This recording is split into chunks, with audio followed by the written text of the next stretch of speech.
siya at tumingin sa loob. May nakita siyang dalawang anghel na nakaupo sa pinaglagyan ng bangkay ni Jesus. Ang isa ay sa balikunan at ang isa naman ay sa paanan. Tinanong nila si Maria, "Ate, bakit kayo umiiyak?" Sumagot siya, "Kinuha po nila ang aking Panginoon at hindi ko alam kung saan dinala." Lumingon siya pagkasabi at nakita niya si Jesus na nakatayo roon, ngunit hindi niya nakilala si Jesus iyon. Tinanong siya ni Jesus, "Bakit ka umiiyak?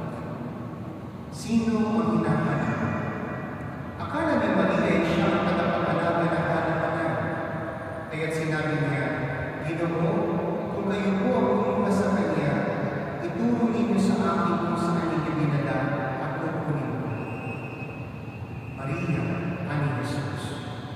Umarap siya at kanyang sinabi, "Rabboni," ibig sabihin ay guro. "Huwag mo akong hawakan, sapagkat hindi pa ako nakapunta sa Ama," ika ni Jesus. "Sa halip pumunta ka sa aking mga kapatid at sabihin mong aakyat ako sa aking Ama at inyong Ama, sa inyong aking Diyos at inyong Diyos."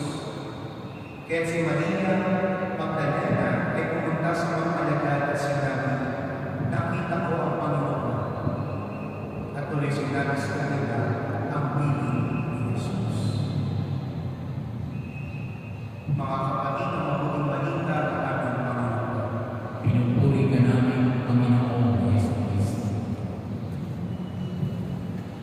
Meron po akong dalawang tagpo sa Ebanghelyo na sa pagpupunan po natin ng pansin. Una, akala ni Maria na si Jesus ay tagapagalaga ng halamanan. Alam niyo po yung ibig sabihin po nun, very striking.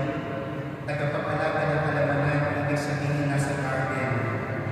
At si Jesus, sa tatlong ito ay kumakapagalo kay Adan. Siya ang bagong Adan na nasa hardin. Remember, sa lumang Adan, in the Old Testament, sa hardin na yun, nagkasala ang tao. At ang unang Adan ay nagpadala sa kasalanan, the old creation. Sa pangalawang pagkakataon, in the person of Jesus Christ, who has risen from the dead, binago ang creation, binago ang sangkatauhan, binago ang mundo. Siya ang bagong Adan. Kaya kunan din siya sa halamanan. Yung pangalawa naman ng ating nais mo kung pagbigyan niya ng pagpansin ay, sinabi ni Jesus kay Maria Magdalena, "Huwag mo akong hawakan." Para ba kung nakapagtataka, kapag meron tayong naninis na ako, kaya nang makita namin hinahina na ng pamilya, kadagat pag sinalunod namin, akapin natin, magmamalang tayo, yung meron contact, physical contact.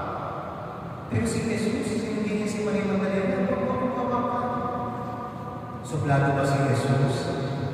Alam niyo po, ang ibig kong sabihin naman ay, bitiwan mo yung mga attachments na akala mo ay totoo. Ano po yung akala ni Maria Magdalena na totoo at totoo? Na si Jesus ay wala na si Jesus ay patay.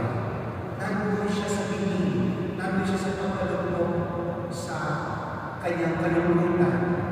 Pero sabi ng Panginoon, biniwan niyo yun sapagkat narito na.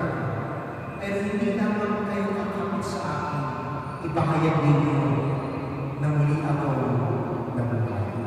Amen? Minsan lang po nag-bless po ako na isang sakit ko sa isang ospital. Nung pagpunta ko po sa Colbe, meron po ako nakitang frame na isang po sana nakakapit po sa lamesa. At alam niyo po yung quotation po na nandun sa frame na yun. Sometimes it's the holding on that makes us strong. Other people say it's letting go. Ulitin ko po sometimes it's the holding on that makes us strong. Other people say it's letting go.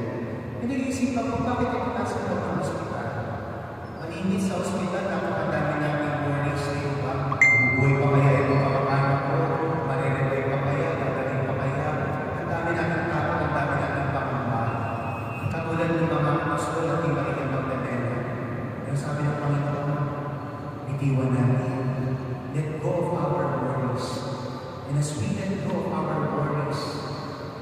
We that God take care of everything para sa atin.